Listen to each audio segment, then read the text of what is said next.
Alright, here's how we pre-flight the Pipistrel Alpha Trainer. Tail is number 1625 Tango.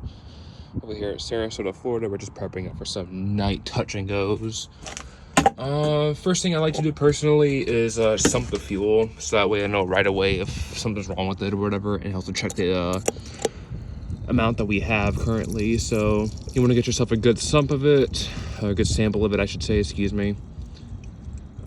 To right about here.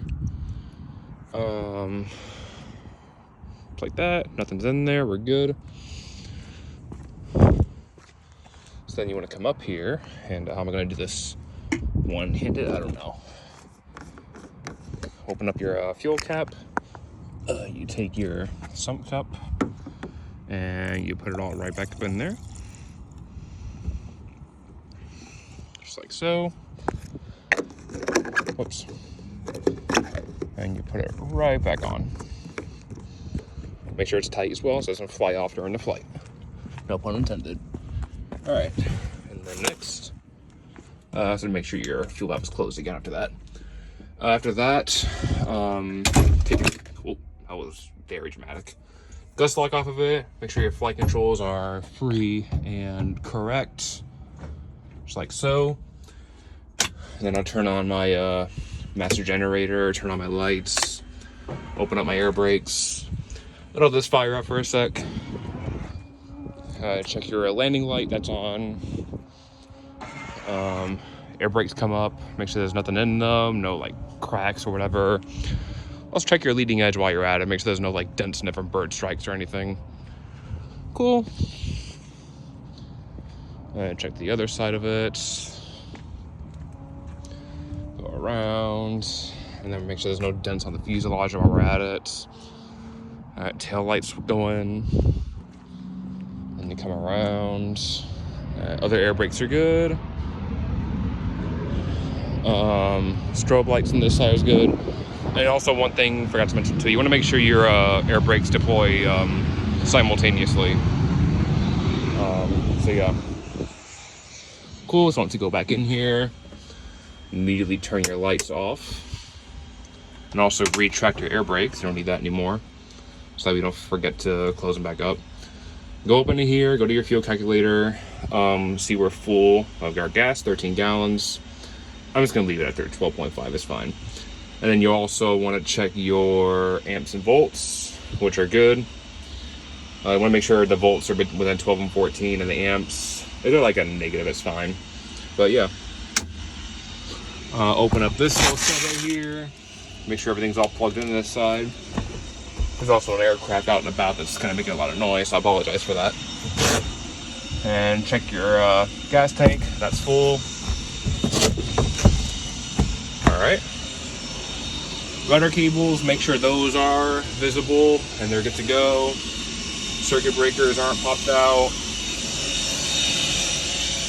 Yeah, kind of a loud boy out there right now. So next thing I'm going to do is I'm going to go underneath the wings and check all of our pins and make sure those are all in.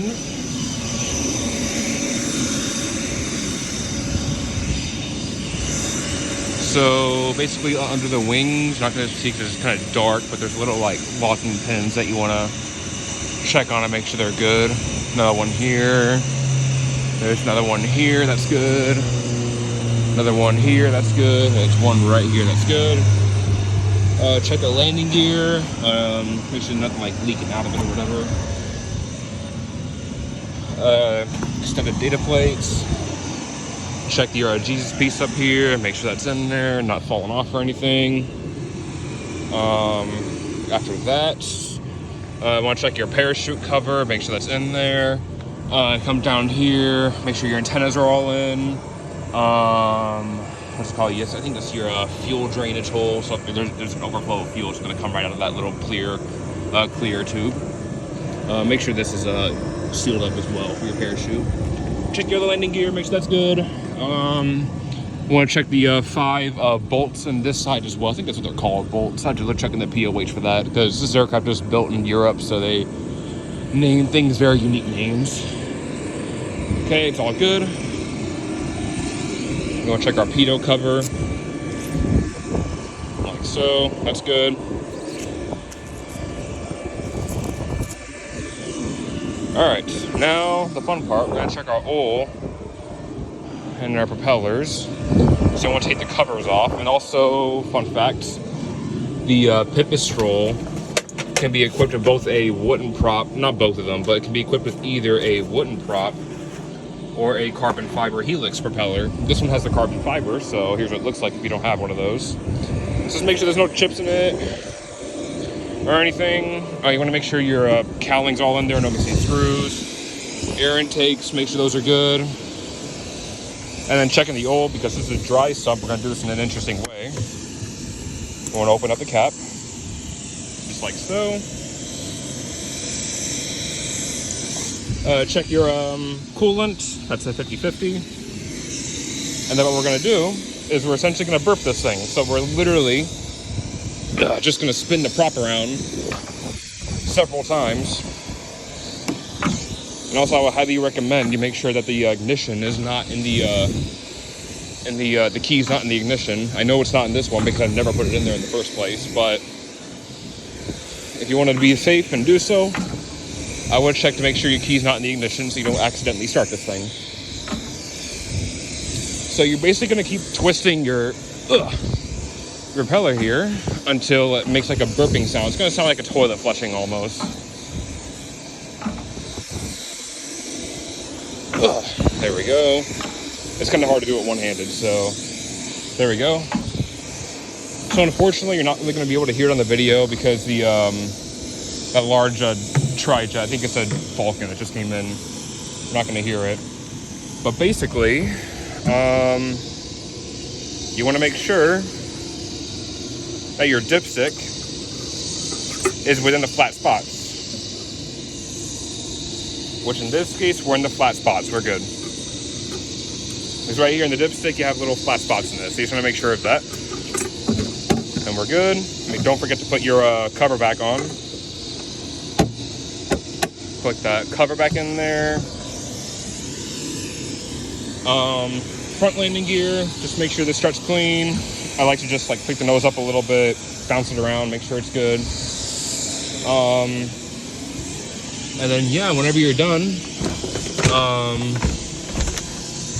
just do your 360 walk around and make sure you're good to go. So yeah, also one thing I forgot to mention too, whenever you check the landing gear, you want to make sure there's no, I'm not sure what the term is called, but you want to make sure there's no like signs of like wear and tear, if that makes sense. It's not wear and tear, but you just want to make sure the tire's not going to look as if it's going to just blow out during takeoff or anything like that. And you'll also want to check this right here, the exhaust pipe, make sure there's no like cracks or anything in it, which looks like it's good. But yeah, that's how you pre-flight the Pipistrel. We're going to take this out in a few minutes here, and yeah.